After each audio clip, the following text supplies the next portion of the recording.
The lighting is balls. That's okay. Okay. Midnight Sun, Chapter 2, Open Book. I leaned back against the soft snowbank, letting the dry powder reshape itself around my weight. My skin had cooled to match the air around me, and the tiny pieces of ice felt like velvet under my skin. The sky above me was clear, brilliant with stars, glowing blue in some places, yellow in others. The stars created majestic, swirling shapes against the black backdrop of the empty universe. An awesome sight. Exquisitely beautiful. Or rather, it should have been exquisite. Would have been, if I'd been able to really see it. It wasn't getting any better. 6 days had passed. 6 days I'd hidden here in the empty Denali wilderness, but I was no closer to freedom than I had been since the first moment I'd caught her scent. When I stared up at the jeweled sky, it was as if there were an obstruction between my eyes and its beauty. The obstruction was a face, just an unremarkable human face, but I couldn't quite seem to banish it from my mind. I heard the approaching thoughts before I heard the footsteps that accompanied them. The sound of movement was only a faint whisper against the powder. I was not surprised that Tanya had followed me here. I knew she'd been mulling over this coming conversation for the last few days, putting it off until she was sure of exactly what she wanted to say. She sprang into sight about 60 yards away, leaping onto the tip of an outcropping of black rock and balancing there on the balls of her bare feet. Tanya's skin was silver in the starlight, and her long blonde curls shone pale, almost pink with their strawberry tint. Her amber eyes glinted as she spied me, half buried in the snow, and her full lips stretched slowly into a smile. Exquisite, if I'd really been able to see her. I sighed. She hadn't dressed for human eyes. She wore only a thin cotton camisole and a pair of shorts. Crouching down on a promontory of stone, she touched the rock with her fingertips, and her body coiled. Cannonball, she thought. She launched herself into the air. Her shape became a dark, twisting shadow as she spun gracefully between the stars and me. She curled herself into a ball just as she struck the piled snowbank beside me. A blizzard of snow flew up around me. The stars went black, and I was buried deep in the feathery ice crystals. I sighed again, breathing in the ice, but didn't move to unearth myself. The blackness under the snow neither hurt nor improved the view. I still saw the same face. Edward. Then snow was flying again as Tanya swiftly disinterred me. She brushed the powder away from my skin, not quite meeting my gaze. Sorry, she murmured. It was a joke. I know, it was funny. Her mouth twisted down. Irina and Kate said I should leave you alone. They think I'm annoying you. Not at all, I assured her. On the contrary, I'm the one who's being rude. Abominably rude. I'm very sorry. You're going home, aren't you? She thought. I haven't entirely decided that yet. But you're not staying here. Her thought was wistful now. No, it doesn't seem to be helping. Her lips pushed into a pout. That's not my fault, is it? Oh shit.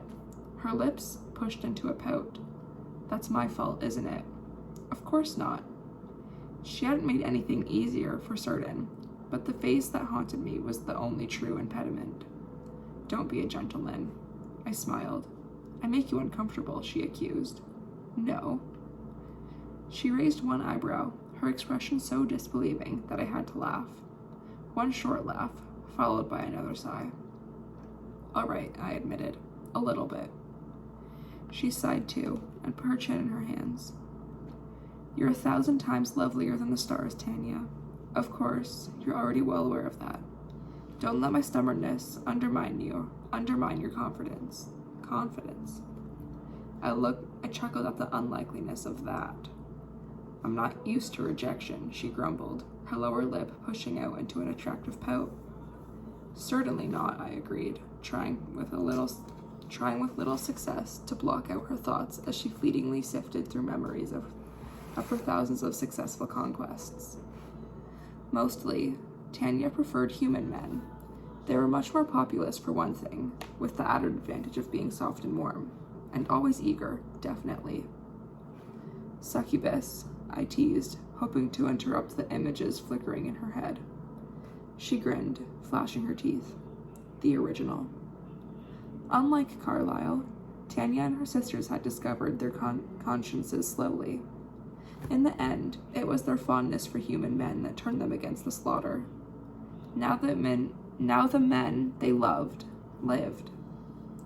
When you showed up here, Tanya said slowly, I thought that I'd known what she thought, and I should have guessed that she would feel that way.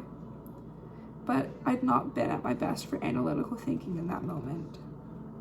You thought that I'd changed my mind. Yes, she scowled. I feel horrible for toying with your expectations, Tanya. I didn't mean to. I wasn't thinking. It's just that I left in quite a hurry. I don't suppose you'd tell me why? I sat up and folded my arms across my chest, my shoulders rigid. I'd prefer not to talk about it. Please forgive my reserve.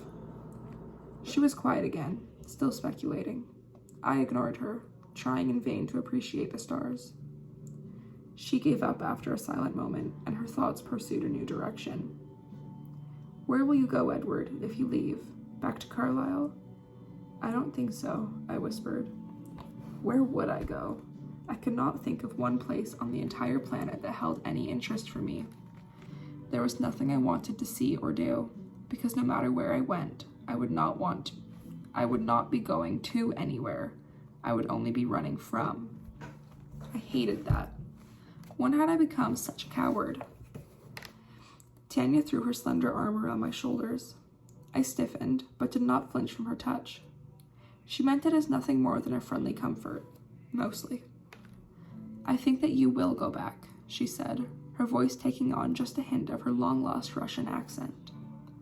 No matter what it is, or who it is, that haunts you, you'll face it head on. You're the type. Her thoughts were as certain as her words. I tried to embrace the vision of myself that she saw, the one who faced things head on. It was pleasant to think of myself that way again. I'd never doubted my courage, my ability to face difficulty, before that horrible hour in a high school biology class such a short time ago. I kissed her cheek, pulling back swiftly when she twisted her face toward mine. She smiled ruefully at my quickness. Thank you, Tanya. I needed to hear that. Her thoughts turned petulant. You're welcome, I guess. I wish you would be more reasonable about things, Edward. I'm sorry, Tanya. You know you're far too good for me. I just haven't found what I'm looking for yet. Well, if you leave before I see you again, goodbye, Edward. Goodbye, Tanya. As I said the words, I could see it. I could see myself leaving, being strong enough to go back to the one place I wanted to be. Again, thank you. She was on her feet in one nimble move, and then she was running away, ghosting across the snow so quickly that her feet had no time to sink in. She left no prints behind her. She didn't look back. My rejection bothered her more than she'd let on before, even in her thoughts. She wouldn't want to see me again before I left. My mouth twisted downward. I didn't like hurting Tanya, though her feelings were not deep, hardly pure, and, in any case, not something I could return. It still made me feel less than a gentleman. I put my chin on my knees and stared up at the stars again, though I was suddenly anxious to be on my way. I knew that Alice would see me coming home, that she would tell the others.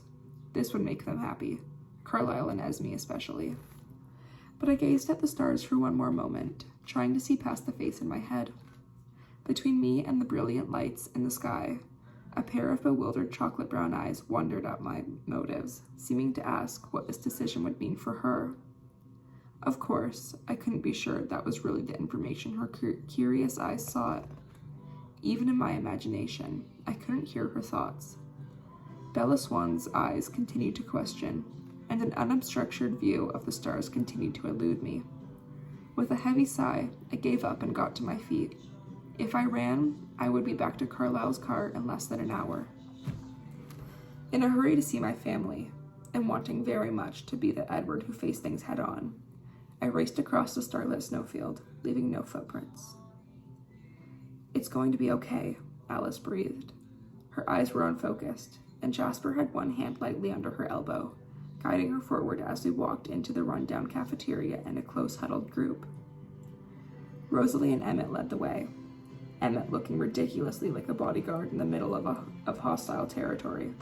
Rose looked wary too, but much more irritated than protective. Of course it is, I grumbled. Their behavior was ludicrous. If I weren't positive that I could handle this moment, I would have stayed home. The sudden shift from our normal, even playful morning. It had snowed in the night, and Emmett and Jasper were not above taking advantage of my distraction to bombard me with slush balls. When they got bored with my lack of response, they turned on each other. To this overdone vigilance would have been comical if it weren't so irritating. She's not here yet, but the way she's going to come in, she won't be downwind if we sit in our regular spot. Of course we'll sit in our regular spot. Stop it, Alice. You're getting on my nerves. I'll be absolutely fine. She blinked once as Jasper helped her into her seat, and her eyes finally focused on my face. She said, sounding surprised. I think you're right. Of course I am, I muttered. I hated being the focus of their concern. I felt a sudden sympathy for Jasper, remembering all the times we'd hovered protectively over him. He met my glance briefly and grinned. Annoying, isn't it? I glowered at him. Was it just last week that this long, drab room had seemed so killingly dull to me? That it had seemed almost like sleep, like a coma, to be here. Today my nerves were stretched tight, piano wires, tensed to sing at the lightest pressure. My senses were hyper alert.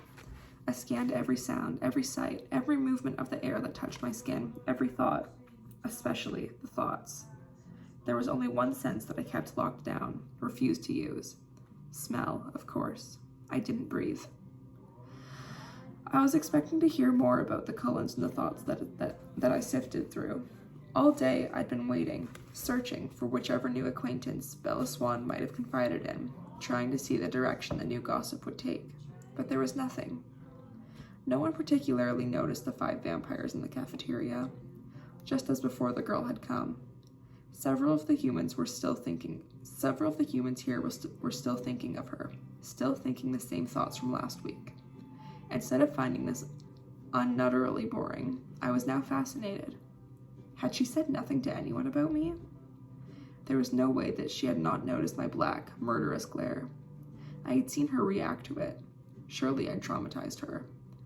I was convinced that she would have mentioned it to someone, maybe even have exaggerated the story but to make it better, given me a few menacing lines.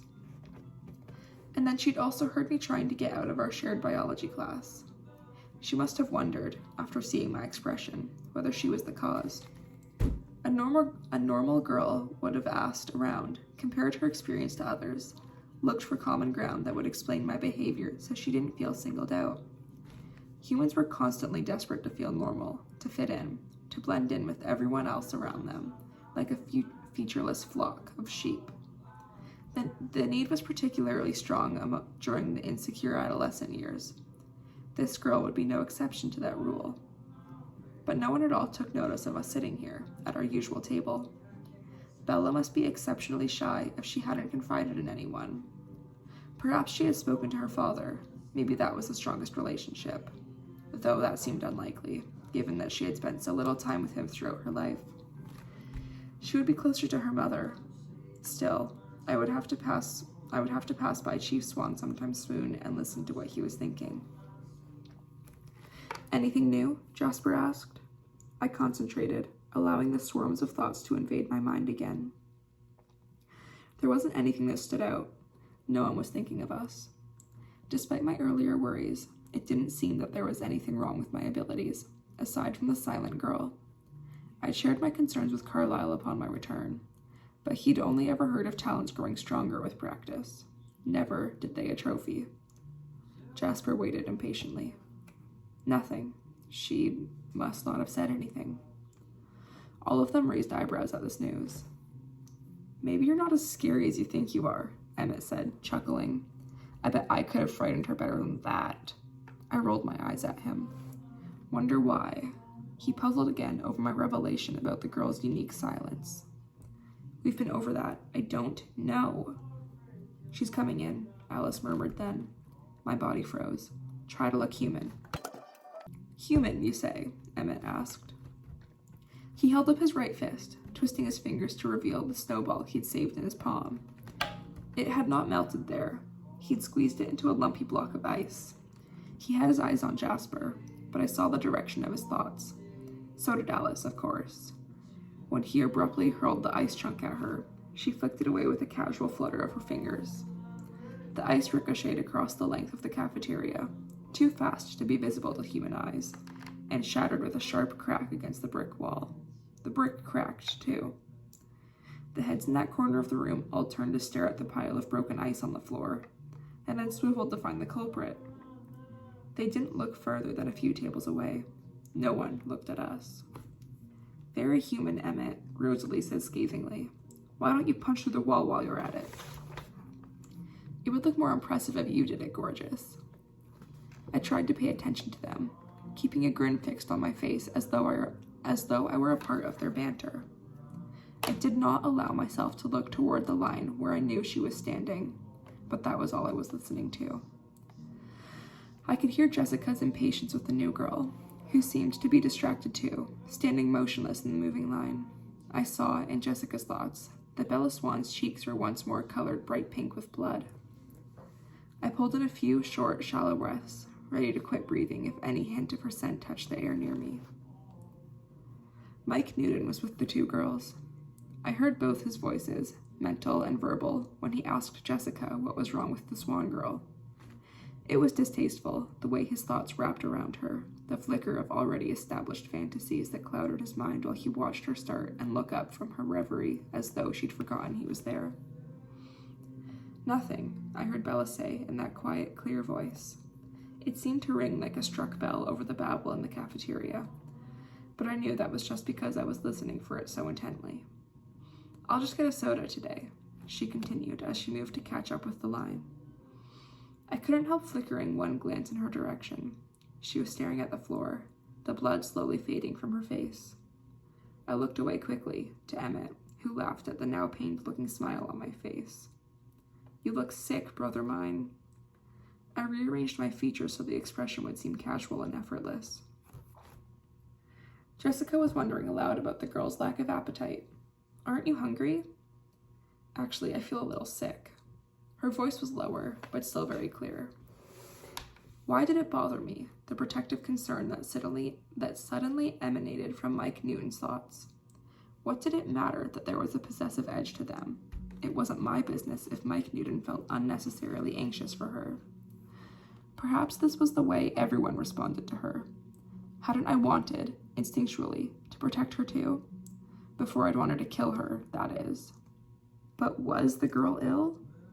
It was hard to judge. She looked so delicate with her translucent skin. Then I realized that I was worrying, just like that dim-witted boy, and forced myself not to think about her health. Regardless, I didn't like monitoring her through Mike's thoughts. I switched to Jessica's, watching carefully as the three of them chose which table to sit at. Fortunately, they sat with Jessica's usual companions, at one of the first tables in the room, not downwind, just as Alice had promised. Alice elbowed me. She's going to look soon, act human. I clenched my teeth behind my grin. Ease up, Edward, Emmett said. Honestly, so you kill one human, that's hardly the end of the world. You would know, I murmured. Emmett laughed. You've got to learn to get over things, like I do. Eternity is a long time to wallow in guilt. Just then, Alice tossed a smaller handful of ice that she'd been hiding into Emmett's unsuspecting face. He blinked, surprised, then grinned in anticipation. You asked for it, he said as he leaned across the table and shook his ice-encrusted hair in her direction. The snow, melting in the warm room, flew out from his hair in a thick shower of half-liquid, half-ice. Ew! Rose complained as she and Alice recoiled from the deluge. Alice laughed, and we all joined in. I could see in Alice's head how she'd orchestrated this perfect moment, and I knew that the girl, I should stop thinking of her that way, as if she were the only girl in the world. That Bella would be watching us laugh and play, looking as happy and human and unrealistically ideal as a Norman Rockwell painting. Alice kept laughing and held her tray up as a shield. The girl, Bella, must be staring at us. Staring at the Cullens again, someone thought, catching my attention. I looked automatically towards the unintentional call, easily recognizing the voice as my eyes found their destination. I'd been listening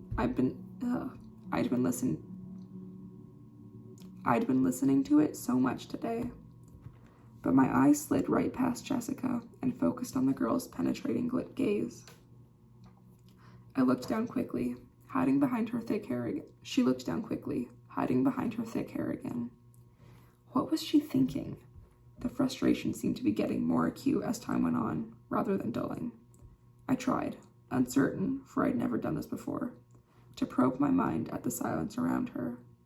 My extra hearing had always come to me naturally, without asking. I'd never had to work at it, but I concentrated now, trying to break through whatever armor surrounded her. Nothing but silence. What is it about her? Jessica thought, echoing my own irritation. Edward Cullen is staring at you, she whispered in the Swan girl's ear, adding a giggle. There was no hint of her jealous annoyance in her tone. Jessica seemed to be skilled at feigning friendship. I listened, too engrossed, to the girl's response. He doesn't look angry, does he? She whispered back. So she had noticed my wild reaction last week. Of course she had. The question confused Jessica. I saw my own face in her thoughts as she checked my expression, but I did not meet her glance. I was still concentrating on the girl, trying to hear something. Intent focus didn't seem to help at all. No, Jess told her, and I knew that she wished she could say yes. How it rankled her, my staring, though there was no trace of that in her voice. Should he be? I don't think he likes me, the girl whispered back, laying her head down on her arms as if she were suddenly tired. I tried to understand the motion, but I could only make guesses. Maybe she was tired. The Cullens don't like anybody, Jess reassured her. Well, they don't notice anybody enough to like them. They never used to. Her thought was a grumble of complaint. But he's still staring at you. Stop looking at him, the girl said anxiously, lifting her head from her arm to make sure Jessica obeyed the order. Jessica giggled, but did as she was asked. The girl did not look away from her table for the rest of the hour. I thought, though of course I could not be sure, that this was deliberate. It seemed as though she wanted to look at me. Her body would shift slightly in my direction. Her chin would begin to turn, and then she would catch herself, take a deep breath, and stare fixedly at whoever was speaking. I ignored the other thoughts around the girl for the most part, as they were not, momentarily, about her. Mike Newton was planning a snowball fight in the parking lot after school, not seeming to realize that the snow had already shifted to rain. The flutter of soft flakes against the roof had become the more common patter of raindrops. Could he really not hear the change? It seemed loud to me. When the lunch period ended, I stayed in my seat. The humans filed out, and I caught myself trying to distinguish the sound of her footsteps from the rest, as if there was something important or unusual about them. How stupid. My family made no move to leave either. They waited to see what I would do. Would I go to class, sit beside the girl, where I could smell the absurdly potent scent of her blood and feel the warmth of her pulse in the air on my skin? Was I strong enough for that? Or had I had enough for one day? As a family, we'd already discussed this moment from every possible angle. Carlisle disapproved of the risk, but he wouldn't impose his will on mine. Jasper disapproved nearly as much, but from fear of exposure rather than any concern for humankind. Rosalie only worried about how it would affect her life. Alice saw so many obscure, conflicting futures that her visions were atypically unhelpful. Esme thought I could do no wrong, and Emmett just wanted to compare stories about his own experiences with particularly appealing sense. He pulled Jasper into his reminiscing, though Jasper's history with self-control was so short and so uneven that he was unable to be sure he'd ever had an analogous struggle. Emmett, on the other hand, remembered 2 such incidents. His memories of them were not encouraging, but he'd been younger then, not as adept at self-control. Surely I was stronger than that. I think it's okay, Alice said, hesitant. Your mind is set. I think you'll make it through the hour. But Alice knew well how quickly a mind could change. Why push it, Edward? Jasper asked. Though he didn't want to feel smug that I was the weak one now, I could hear that he did, just a little. Go home. Take it slow. What's the big deal? Emmett disagreed. Either he will or he won't kill her. Might as well get it over with either way. I don't want to move yet, Rosalie complained. I don't want to start over. We're almost out of high school, Emmett. Finally. I was evenly torn on the decision. I wanted badly, to face this head on rather than running away again. But I didn't want to push myself too far either. It had been a mistake last week for Jasper to go so long without hunting. Was this just as pointless a mistake? I didn't want to uproot my family. None of them would thank me for that. But I wanted to go to my biology class. I realized that I wanted to see her face again. That's what decided it for me, that curiosity. I was angry with myself for feeling it. Hadn't I promised myself that I wouldn't let the silence of the girl's mind make me unduly interested in her? And yet, here I was, most unduly interested. I wanted to know what she was thinking. Her mind was closed, but her eyes were very open. Perhaps I could read them instead. No, Rose, I think it really will be okay, Alice said. It's firming up. I'm 93% sure that nothing bad will happen if he goes to class. She looked at me, inquisitive, wondering what had changed in my thoughts that made her vision of the future more secure. Would curiosity be enough to keep Ella Swan alive? Emmett was right, though. Why not get it over with? Either way, I would face the temptation head on.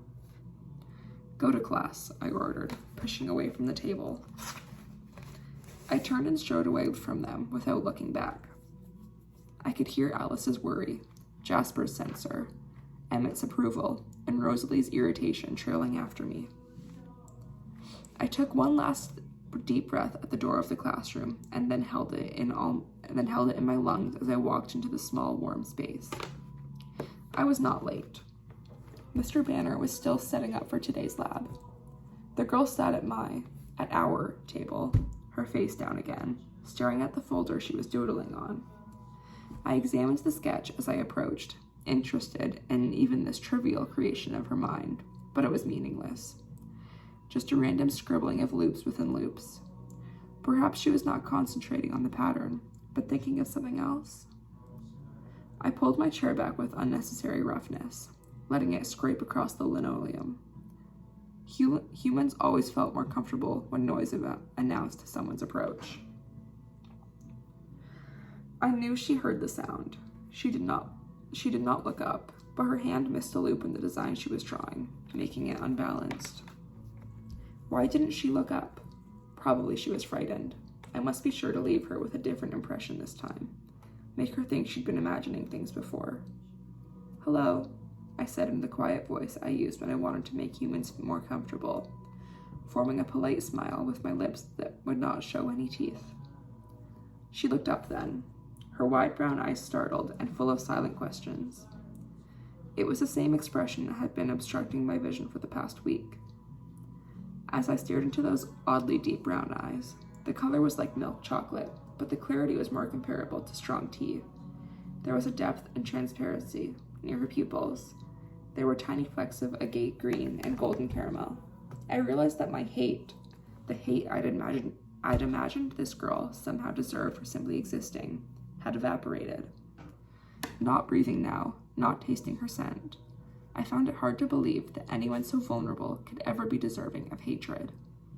Her cheeks began to flush, and she said nothing. I kept my eyes on hers, focusing only on their questioning depths, and tried to ignore the appetizing color of her skin. I had enough breath to speak for a while longer without inhaling. "My name is Edward Cullen," I said, though she already knew it. It was the polite way to begin. "I didn't have a chance to introduce myself last week. You must be Bella Swan." She seemed confused. There was that little pucker between her eyes again. It took her half a second longer than it should have to respond. "How do you know my name?" she demanded, and her voice shook just a little. I must have truly terrified her, and this made me feel guilty. I laughed gently. It was a sound that I knew made humans more at ease. "Oh, I think everyone knows your name." Surely, she must have realized that she'd become the center of attention in this monotonous place. "The whole town's been waiting for you to arrive." She frowned as if this information was unpleasant. I supposed, being shy as she appeared to be, attention would seem like a bad thing to her. Most humans felt the opposite. Though they didn't want to stand out from the herd, at the same time they craved a spotlight for their individual uniformity. "No," she said. "I meant, why did you call me Bella?" "Do you prefer Isabella?" I asked, perplexed that she couldn't see where this question was leading. I didn't understand. She'd made her preference clear many times that first day. Were all humans this incomprehensible without the mental context as a guide? How much I must rely on that extra sense? Would I be completely blind without it?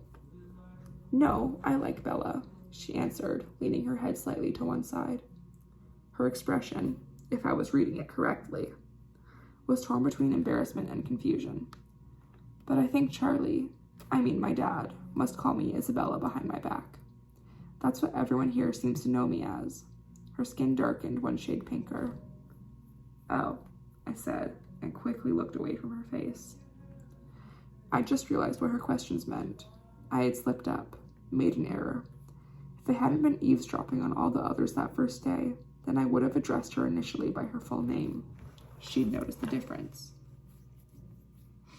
I felt a pang of unease. It was very quick of her to pick up on my slip. Quite astute, especially for someone who was supposed to be terrified by my proximity. But I had bigger problems than whatever suspicions about me she might be keeping locked inside her head. I was out of air. If I were going to speak to her again, I would have to inhale. It would be hard to avoid speaking. Unfortunately for her, sharing this table made her my lab partner, and we would have to work together today. It would seem odd, and incomprehensibly rude, for me to ignore her while we did the lab. It would make her more suspicious, more afraid. I leaned as far away from her as I could without moving my seat, twisting my head out into the aisle. I braced myself, locking my muscles in place, and then sucked in one quick chestful of air, breathing through my mouth alone. My nose is so itchy. Ah! It was intensely painful, like swallowing burning coals. Even without smelling her, I could taste her on my tongue. The craving was every bit as strong as that first moment I'd caught her scent last week. I gritted my teeth and tried to compose myself. Oh my God. "Get started," Mr. Banner commanded. It took every single ounce of self-control I'd achieved in 74 hours of hard work to turn back to the girl who was staring down at the table and smile. "Ladies first, partner," I offered. She looked up at my expression and her face went blank. Was something off? In her eyes, I saw the reflection of my usual human-friendly composition of features. The facade looked perfect. Was she frightened again? She didn't speak. "Or I could start, if you wish," I said quietly. "No," she said, and her face went from white to red again. "I'll go ahead." I stared at the equipment on the table. The battered microscope, the box of slides, rather than watch the blood wax and wane under her clear skin. I took another quick breath through my teeth and winced as the taste scorched the inside of my throat. "Prophase," she said after a quick examination. She started to remove the slide, though she'd barely examined it. "Do you mind if I look?" Instinctively, stupidly, as if I were one of her kind. I reached out to stop her hand from removing the slide. For 1 second, the heat of her skin burned into mine. It was like an electric pulse. The heat shot through my fingers and up my arm. She yanked her hand out from under mine. "I'm sorry," I muttered, needing somewhere to look. I grasped the microscope and stared briefly into the eyepiece. She was right. "Prophase," I agreed. I was still too unsettled to look at her, breathing as quietly as I could through my gritted teeth and trying to ignore the fiery thirst. I concentrated on the simple assignment, writing the word on the appropriate line of the lab sheet and then switching out the first slide for the next. What was she thinking now? What had it felt like to her when I had touched her hand? My skin must have been ice cold, repulsive. No wonder she was so quiet. I glanced at the slide. "Anaphase," I said to myself as I wrote it on the second line. "May I?" she asked. I looked up, surprised to see that she was waiting expectantly, one hand half stretched toward the microscope. She didn't look afraid. Did she really think I'd gotten the answer wrong? I couldn't help but smile at the hopeful expression on her face as I slid the microscope toward her. She stared into the eyepiece with an eagerness that quickly faded. The corners of her mouth turned down. "Slide 3, she asked, not looking up from the microscope, but holding out her hand. I dropped the next slide into her palm, keeping my skin far from hers this time. Sitting beside her was like sitting next to a heat lamp. I could feel myself warming slightly to the higher temperature. She did not look at the slide for long. "Interphase," she said nonchalantly, perhaps trying a little too hard to sound that way, and pushed the microscope toward me. She did not touch the paper, but waited for me to write the answer. I checked. She was correct again. We finished this way, speaking one word at a time and never meeting each other's eyes. We were the only ones done. The others in the class were having a harder time with the lab. Mike Newton seemed to be having trouble concentrating. He was trying to watch Bella and me. Wish he'd stayed wherever he went, Mike thought, eyeing me sulfurously. Interesting. I hadn't realized the boy harbored any specific ill will toward me. This was a new development, about as recent as the girl's arrival, it seemed. Even more interestingly, I found, to my surprise, that the feeling was mutual. I looked down at the girl again, bemused by the vast range of havoc and upheaval that, despite her ordinary, unthreatening appearance, she was wreaking on my life. It wasn't that I couldn't see what Mike was going on about. She was actually sort of pretty for a human, in an unusual way. Better than being beautiful, her face was unexpected. Not quite symmetrical, her narrow chin out of balance with her wide cheekbones, extreme in the coloring, the contrast of her light skin and dark hair. And then there were the eyes, too big for her face, brimming over with silent secrets. Eyes that were suddenly boring into mine. I stared back at her, trying to guess even one of those secrets. "Did you get contacts?" she asked abruptly. What a strange question. No. I almost smiled at the idea of improving my eyesight. "Oh," she mumbled. "I thought there was something different about your eyes." I felt suddenly colder again as I realized that I was not the only one attempting to ferret out secrets today. I shrugged, my shoulders stiff, and glared straight ahead to where the teacher was making his rounds. Of course, there was something different about my eyes since the last time she'd stared into them. To prepare myself for today's ordeal, today's temptation, I'd spent the entire weekend hunting, satiating my thirst as much as possible, overdoing it, really. I'd glutted myself on the blood of animals. Not that it made much difference in the face of the outrageous flavor floating on the air around her. When I'd glared at her last, my eyes had been black with thirst. Now my body swimming with blood. My eyes were a warm gold, a light amber. Another slip. If I'd seen what she meant with her question, I could have just told her yes. I'd sat beside humans for 2 years now at the school, and she was the first to examine me closely enough to note the change in my eye color.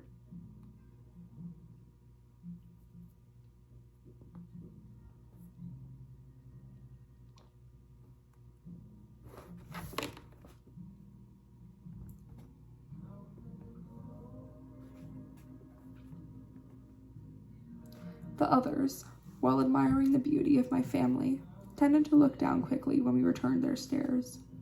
They shied away, blocking the details of our appearances in an instinctive endeavor to keep themselves from understanding. Ignorance was bliss to the human mind. Why did it have to be this girl who would see too much?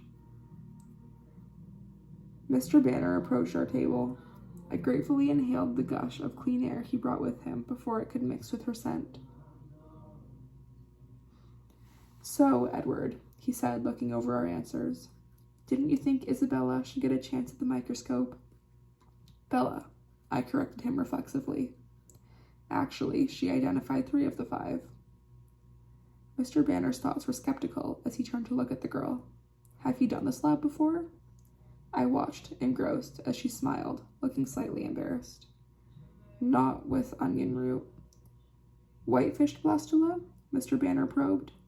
"Yeah." This surprised him. Today's lab was something he'd pulled from a senior class course. He nodded thoughtfully at the girl. "Were you in an advanced placement program in Phoenix?" "Yes." She was advanced then, intelligent for a human. This did not surprise me.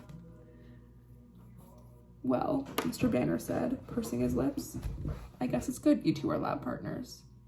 He turned and walked away, mumbling, "so that other kids can get a chance to learn something for themselves," under his breath. I doubted the girl could hear that. She began scrawling hoops across her folder again. 2 slips so far in 1/2 hour. An extremely poor showing on my part. Though I had no idea at all what the girl thought of me. How much did she fear? How much did she suspect? I knew I needed to put forth a better effort to leave her with a new impression, something to quell her memories of our ferocious last encounter. "It's too bad about the snow, isn't it?" I said, repeating the small talk that I'd heard a dozen students discuss already. A boring, standard topic of conversation. The weather, always safe. She stared at me with obvious doubt in her eyes, an abnormal reaction to my very normal words. "Not really." I tried to steer the conversation back to trite paths. She was from a much brighter, warmer place. Her skin seemed to reflect that somehow, despite its fairness. And the cold must make her uncomfortable. My icy touch certainly had. "You don't like the cold," I guessed. "Or the wet," she agreed.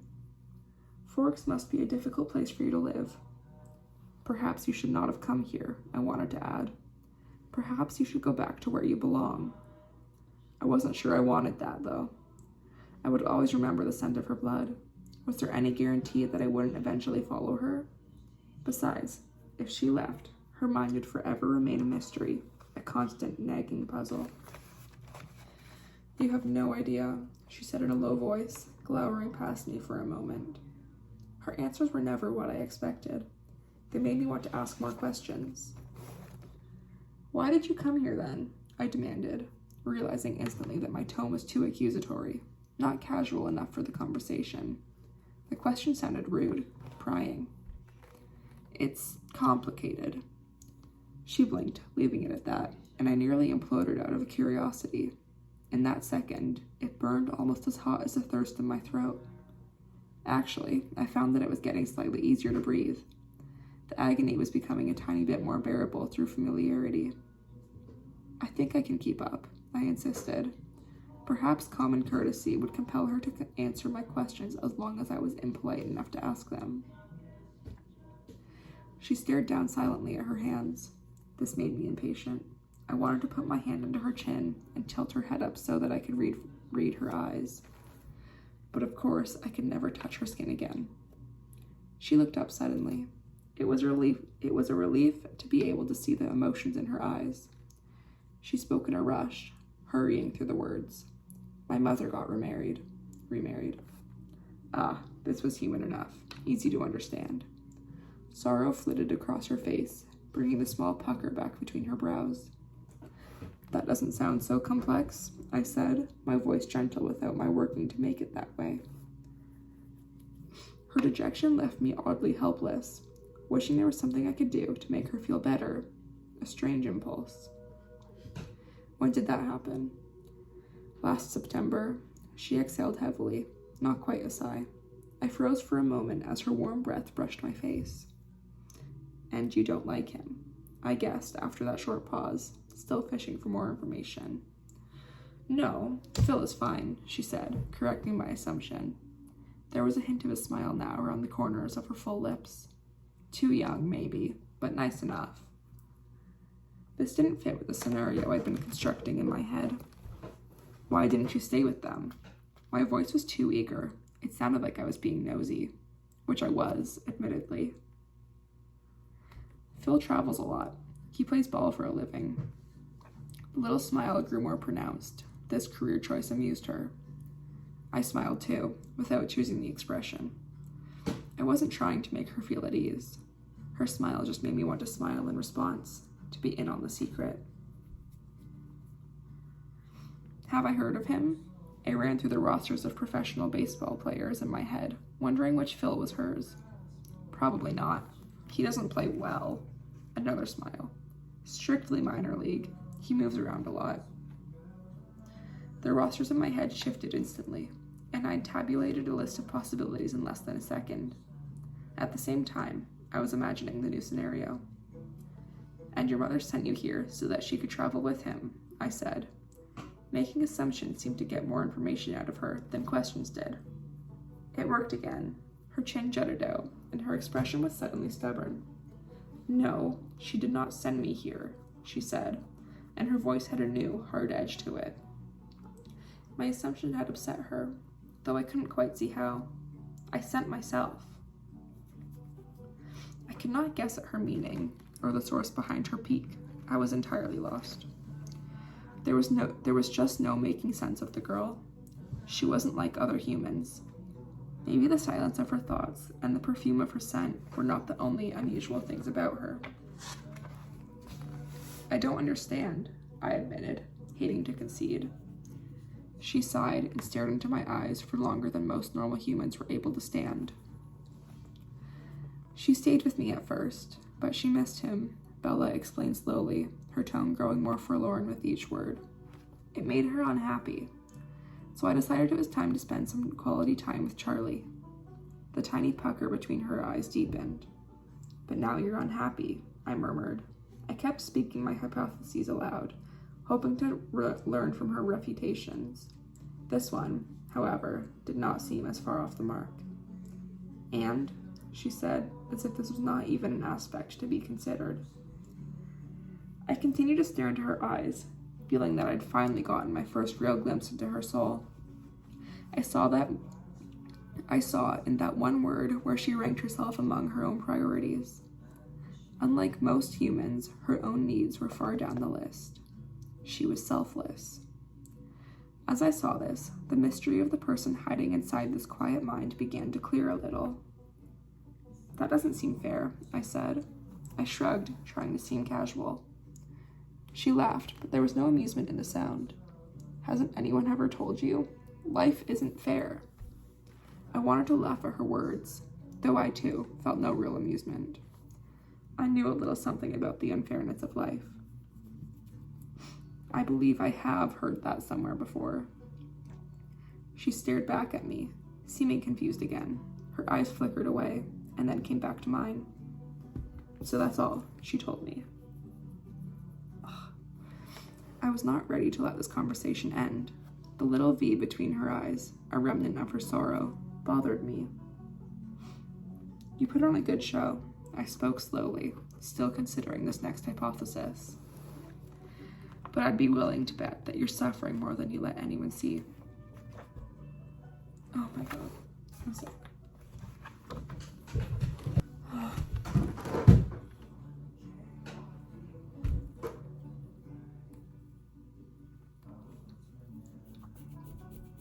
She made a face, her eyes narrowing and her mouth twisting into a lopsided frown, and she looked back toward the front of the class. She didn't like it when I guessed right. She wasn't the average martyr. She didn't want an audience for her pain. Am I wrong? She flinched slightly, but otherwise pretended not to hear me. That made me smile. I didn't think so. Why does it matter to you? she demanded, still staring away. That was a very good question, I admitted, more to myself than her. Her discernment was better than mine. She saw right to the core of things while I floundered around the edges, sifting blindly through clues. The details of her very human life should not matter to me. It was wrong for me to care what she thought. Beyond protecting my family from suspicion, human thoughts were not significant. I was not used to being the less intuitive of any pairing. I relied on my extra hearing too much. I clearly was not as perceptive as I gave myself credit for. The girl sighed and glowered toward the front of the classroom. Something about her frustrated expression was humorous. The whole situation, the whole conversation was humorous. No one had ever been in more danger from me than this small human girl. At any moment I might, distracted by my ridiculous absorption in the conversation, inhale through my nose and attack her before I could stop myself. And she was irritated because I hadn't answered her question. Am I annoying you? I asked, smiling at the absurdity of it all. She glanced at me quickly, and then her eyes seemed to get trapped by my gaze. Not exactly, she told me. I'm more annoyed at myself. My face is so easy to read. My mother calls me her open book. She frowned, disgruntled.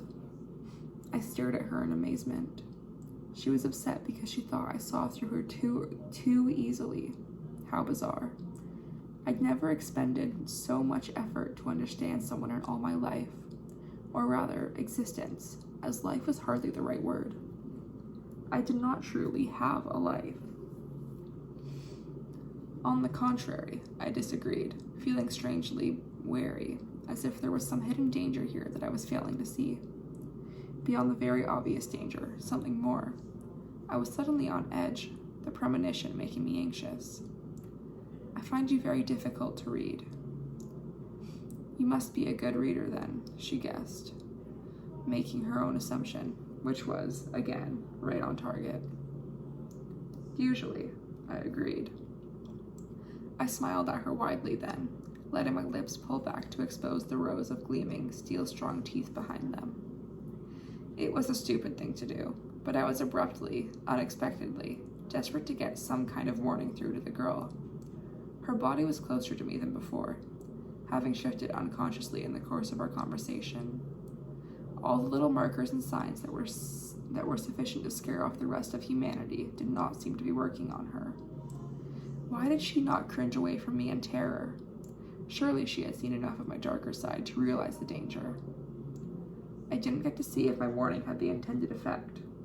Mr. Banner called for the class's attention just then, and she turned away from me at once. She seemed a little relieved for the interruption, so maybe she understood unconsciously. I hoped she did. I recognized the fascination growing inside me, even as I tried to root it out. I could not afford to find Bella Swan interesting. Or rather, she could not afford that. Already I was anxious for another chance to talk to her. I wanted to know more about her mother, her life before she came here, her relationship with her father. All the meaningless details that would flesh out her character further. But every second I spent with her was a mistake, a risk she shouldn't have to take. Absent-mindedly, she tossed her thick hair just at the moment that I allowed myself another breath. A particularly concentrated wave of her scent hit the back of my throat. It was like the first day, like the grenade. The pain of the burning dryness made me dizzy. I had to grasp the table again to keep myself in my seat. This time I had slightly more control. I didn't break anything, at least. The monster growled inside me, but took no pleasure in my pain. He was too tightly bound. For the moment, I stopped breathing altogether and leaned as far from the girl as I could. No, I could not afford to find her fascinating. The more interesting I found her, the more likely it was that I would kill her. I had already made 2 minor slips today. Would I make a third, one that was not minor? As soon as the bell sounded, I fled from the classroom, probably destroying whatever impression of politeness I'd halfway constructed in the course of the hour. Again, I gasped at the clean, wet air outside as though it was a healing adder. I don't know. I hurried to put as much distance as possible between myself and the girl. Emmett waited for me outside the door of our Spanish class. He read my wild expression for a moment. How did it go? He wondered warily. Nobody died, I mumbled. I guess that's something. When I saw Alice ditching there at the end, I thought. As we walked into the classroom, I saw his memory from just a few moments earlier. He'd seen the open door of his last class, Alice walking briskly and blank-faced across the grounds toward the science building. I felt his remembered urge to get up and join her, and then his decision to stay. If Alice needed his help, she would ask. I had closed my eyes in horror and disgust as I slumped into my seat. I hadn't realized it was that close. I didn't think I was going to. I didn't see that it was that bad, I whispered. It wasn't, he reassured me. Nobody died, right? Right, I said, gritted through my teeth. Not this time. Maybe it will get easier. Sure. Or maybe you'll kill her, he shrugged. You wouldn't be the first one to mess up. No one would judge you too harshly. Sometimes a person just smells too good. I'm impressed you've lasted this long. Not helping Emmett. I was revolted by his acceptance of the idea that I would kill the girl, that this was somehow inevitable. Was it her fault that she smelled so good? I know when it happened to me, he reminisced, taking me back with him half a century, to a country lane at dusk, where a middle-aged woman was pulling her dried sheets down from a line strung between apple trees. I'd seen this before, the strongest of his two encounters, but the memory seemed particularly vivid now, perhaps because my throat still ached from the last hour's scorching. Emmett remembered the smell of apples hanging heavy in the air. The harvest was over, and the rejected fruits were scattered on the ground, the bruises in their skin leaking their fragrance out in thick clouds. A freshly mowed field of hay was background to that scent, a harmony. He walked up the lane, all but oblivious to the woman, on an errand for Rosalie. The sky was purple overhead, orange over the mountains to the west. He would have continued up the meandering cart path, and there would have been no reason to remember the evening, except that a sudden night breeze blew the white sheets out like sails and fanned the woman's scent across Emmett's face. Ah, I groaned quietly, as if my own remembered thirst was not enough. I know. I didn't last half a second. I didn't even think about resisting. His memory became far too explicit for me to stand. I jumped to my feet, my teeth locked hard. "Estás bien, Edward?" Mrs. Goff asked, startled by my sudden movement. I could see my face in her mind, and I knew that I looked far from well. "Pardonam," I muttered as I darted for the door. "Emmett, por favor, puedes ayudar a tu hermano?" she asked, gesturing helplessly towards me as I rushed out of the room. "Sure," I heard him say, and then he was right behind me. He followed me to the far side of the building, where he caught up to me and put his hand on my shoulder. I shoved his hand away with unnecessary force.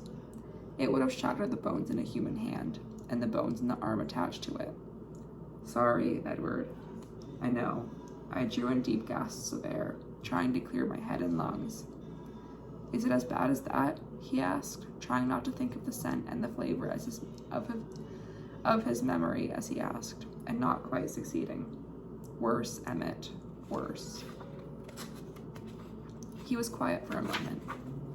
"Maybe. No, it would not be better if I got it over with. Go back to class, Emmett. I want to be alone." He turned without another word or thought and walked quickly away. He would tell the Spanish teacher that I was sick, or ditching, or a dangerously out-of-control vampire. Did his excuse really matter? I wasn't coming back. Maybe I had to leave. I returned to my car to wait for school to end, to hide, again. I should have spent the time making decisions or trying to bolster my resolve. But, like an addict, I found myself searching through the babble of thoughts emanating from the school buildings. The familiar voices stood out, but I wasn't interested in listening to Alice's visions or Rosalie's complaints right now. I found Jessica easily, but the girl was not with her, so I continued searching. Mike Newton's thoughts caught my attention, and I located her at last, in gym with him. He was unhappy because I'd spoken to her today in biology. He was running over her response when he'd brought the subject up. I'd never seen him actually say more than a word here or there to anyone. Of course he would decide to talk to Bella. I don't like the way he looks at her. But she didn't seem too excited about him. What did she say to me earlier? Wonder what was with him last Monday. Something like that. Didn't sound like she cared. It couldn't have been much of a conversation. He cheered himself with the idea that Bella had not been interested in her exchange with me. This annoyed me quite a bit, so I stopped listening to him. I put in a CD of violent music and then turned it up until I drowned out other voices. I had to concentrate on the music very hard to keep myself from drifting back to Mike Newton's thoughts to spy on the unsuspecting girl. I cheated a few times as the hour drew to a close. Not spying, I tried to convince myself. I was just preparing. I wanted to know exactly when she would leave the gym, when she would be in the parking lot. I didn't want her to take me by surprise. As the students started to file out the gym doors, I got out of my car, not sure why I did it. The ring was light. I ignored it as it slowly saturated my hair. Did I want her to see me here? Did I hope she would come to speak to me? What was I doing? I didn't move, though I tried to convince myself to get back in the car, knowing my behavior was reprehensible. I kept my arms folded across my chest and breathed very shallowly, as I watched her walk toward me, her mouth turning down at the corners. She didn't look at me. A few times she glanced up at the clouds with a scowl, as if they had offended her. I was disappointed when she reached her car before she had to pass me. Would she have spoken to me? Would I have spoken to her? She got into a faded red Chevy truck, a rusted behemoth that was older than her father. I watched her start the truck. The old engine roared louder than any other vehicle in the lot, and then hold her hands out toward the heating vents. The cold was uncomfortable to her. She didn't like it. She combed her fingers through her thick hair, pulling locks through the stream of hot air as though she was trying to dry them. I imagined what the cab of that truck would smell like, and then quickly drove out the thought. She glanced around as she prepared to back out, and finally looked in my direction. She stared back at me for only half a second, and all I could read in her eyes was surprise before she tore them away and jerked the truck into reverse, and then squealed to stop again, the back end of the truck missing a collision with Nicole Casey's compact by mere inches. She stared into her rearview mirror, her mouth hanging open, horrified at her near miss. When the other car had pulled past her, she checked all her blind spots twice, and then inched out of the parking space so cautiously that it made me grin. It was as though she thought she was dangerous in her decrepit truck. The thought of Bella Swan being dangerous to anyone, no matter what she was driving, had me laughing while the girl drove past me, staring straight ahead. I am sorry. I was so itchy for that. I don't know what's wrong with me. I'm so itchy though, everywhere.